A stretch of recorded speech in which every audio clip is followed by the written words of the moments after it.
السلام علیکم دوستانو، زه ستاسو ورور زعفران صادقي یو ځل بیا ستاسو په خدمت کې له یوې نوې ویډیو سره. دوستانو په دې ویډیو کې تاسو ته ښودل کېږي چې د تاسو انویټ د سمرسیبل طرف ته برق نه ورکوي.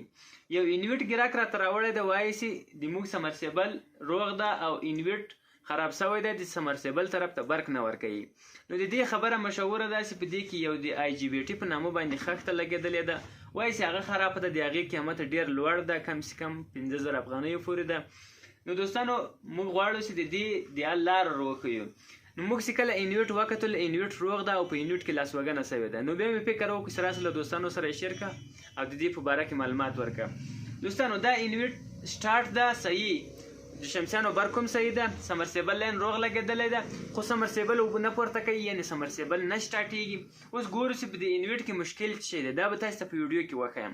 ته راسه موږ اوس انویټ ته برق ورکوو.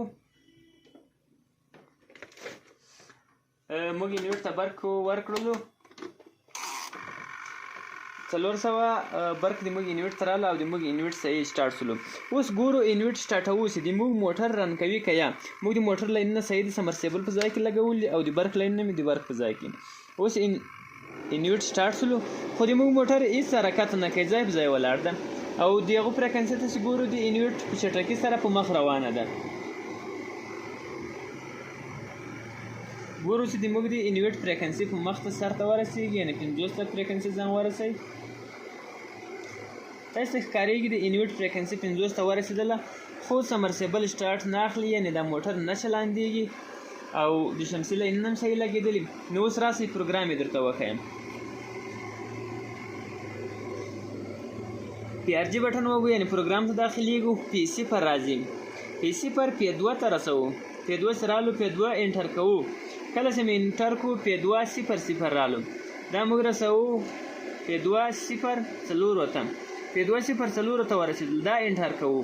دلته تاسې وګورئ، دلته ټول 0 لیکلي دي.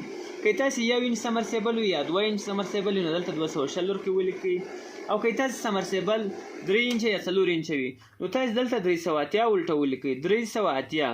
د دې ولټیج چې کوم ده دا 0 شوی ده، په دې کې لاسوږنه شوې ده، نو دا هېڅ ولټیج د باندې آوټپوټ نه کوي. نو له موږ سره فکر خرابېږي چې د موږ انویټ خراب شوی، یعنې سوځلی ده. اوس ګورو چې دا موږ 260 کوو، ځکه چې د موږ موټر 260 ده.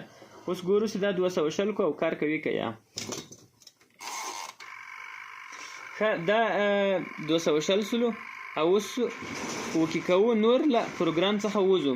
اوس سټارټ بټن ور باندې وګورئ څنګه کېږي. تاسې موټر ته ګورئ چې موټر حرکت شروع کړل او د انویټ فریکونسي په مخ روان ده، د موټر چرخ ورسره اضافه کېږي، یعنې سرعت یې زیاتېږي ورسره. دوستانو تاسو ته ښکارېږي چې د موږ د انویټ فریکونسي تر 50 ته ورسېدله او موټر خپل چرخ پوره کړلو، صحیح سټارټ ده. نو د دې انویټ مشکل نشته، دا انویټ روغ ده، په دې کې کوم مشکل نشته. دا یې د حل طریقه وه چې تاسو ته مې وښودله. دوستانو که ویډیو خوښه شوې ویډیو لایک کړئ، ښایسته کمنټ ورته ورکړئ او چینل کې که چېرته نوي یاستئ چینل در سره سبسکرایب کړئ. موږ کوشش کوو چې ستاسو لپاره نوي او ښایسته ویډیوګانې راوړو چې ستاسو له هغه څخه کار واخلئ او سر مې ورباندې خلاص شي. الله مو مل شه.